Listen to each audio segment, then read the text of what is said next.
नमस्कार दोस्तों, स्वागत है आपका मेरे चैनल पे। दोस्तों, जैसा कि आप जानते हैं कि इंडिया और रशिया मिलके ब्रह्मोस मिसाइल बना चुके हैं और इसके अगले वर्जन के ऊपर भी काम कर रहे हैं।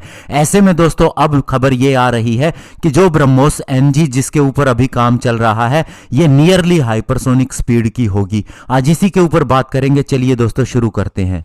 तो दोस्तों, ब्रह्मोस मिसाइल जो दुनिया की सबसे फास्टेस्ट क्रूज मिसाइल ऑलरेडी है, अब ब्रह्मोस एनजी यानी कि नेक्स्ट जनरेशन मिसाइल के ऊपर काम किया जा रहा है और बताया जा रहा है कि ये मिसाइल अब नियरली हाइपरसोनिक स्पीड की होगी। यानी कि आप इसे पूरी तरह से हाइपरसोनिक नहीं कह सकते, लेकिन लगभग हाइपरसोनिक स्पीड के जैसी ही इसकी स्पीड होगी। और दोस्तों, ब्रह्मोस एरोस्पेस के सीईओ और एमडी अतुल दिनकर ने एक इंटरव्यू देते हुए कहा कि इंडिया और रशिया जॉइंट डेवलपमेंट कर रहे हैं ब्रह्मोस नेक्स्ट जनरेशन यानी ब्रह्मोस एनजी मिसाइल के ऊपर, और इसका काम शुरू हो चुका है और 4 सालों के अंदर ये पूरा भी हो जाएगा और इसके डेवलपमेंटल ट्रायल शुरू हो जाएंगे।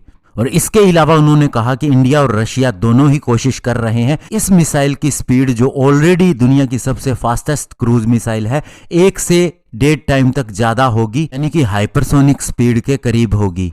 और दोस्तों, इस ब्रह्मोस एनजी मिसाइल का वेट 1.5 टन के करीब होगा, जो लगभग आधा है जो एग्जिस्टिंग ब्रह्मोस मिसाइल है जिसका वेट लगभग 3 टन के करीब है। और दोस्तों, ब्रह्मोस एनजी मिसाइल एक एयर लॉन्च्ड क्रूज मिसाइल होगी जो एंटी शिप मिसाइल के रूप में काम कर सकती है या फिर एंटी सरफेस मिसाइल के रूप में काम कर सकती है किसी भी हाई वैल्यू टारगेट के अगेंस्ट। और जहां तक इस मिसाइल की रेंज की बात करें तो ये 300 से 450 किलोमीटर तक होगी, जो काइनेटिक स्पीड का इस्तेमाल करेगी, जिसका सीधा सा मतलब ये है कि इसके वारहेड के बड़ा न होने पर भी इसको अगर टारगेट के साथ में इंपैक्ट की तुलना की जाएगी तो ये बहुत ज्यादा नुकसान पहुंचाने वाला होगा, और वो अपनी स्पीड की वजह से भी होगा। और सबसे बड़ी बात यह होगी कि इसकी स्पीड की वजह से इसे किसी भी एयर डिफेंस सिस्टम के द्वारा इंटरसेप्ट करना इम्पॉसिबल के बराबर होगा। और इसके अलावा सबसे बड़ी बात यह होगी कि यह मिसाइल अपने टारगेट के नज़दीक जाने के बाद में जब इसका इंपैक्ट होने वाला होगा एस मैनूवर कर सकेगी, जिसकी वजह से इसे शूट डाउन करना और भी ज़्यादा मुश्किल हो जाएगा, स्पेशली क्लोज रेंज के अंदर।